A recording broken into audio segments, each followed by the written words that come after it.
So I was trying to walk my daughter through how to fix her dryer because her dryer stopped working. It wasn't working at all. Turned out to be one of these um, thermal switches or thermal breakers or thermal fuses. And I was trying to walk her through it. She's hours and hours away, so I couldn't go there and help her myself.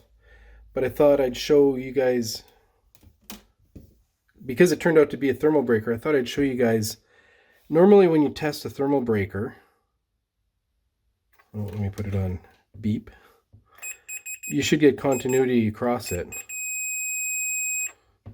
And this one doesn't have continuity across it. So this one's actually popped. This one has continuity across it.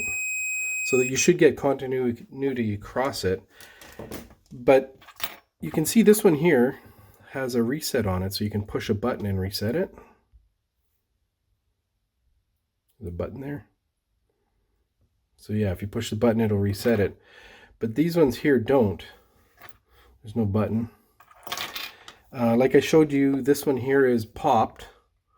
And normally you're supposed to just replace them. But I was going to show you a little secret that I discovered earlier on in my life on how to reset these. What you need is a test lead, or if you have a one that has a spade, hook up the spade connector with the wire connected to it, you can use that as well. But if you don't, you can use these test leads. And basically what you want to do is you want to just give it something so that you can swing it, and you whack it so that the flat surface of this hits a flat table or something like that. And usually that'll reset them. Oh, it didn't reset it. Oh, the other thing I was going to show you, it's a good thing it didn't reset, is when you shake them, I don't know if you can hear that. When you shake them, they sound like they're kind of rattling around.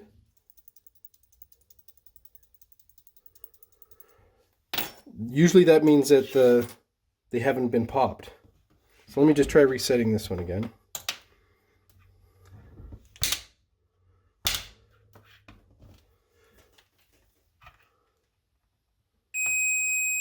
And there you go, reset. Now generally you should always replace these when they do pop, but I've been doing this method for, I don't know, 20 plus years and I've never had a problem. But in theory, oh yeah, and you can hear this one rattling too now. Oops.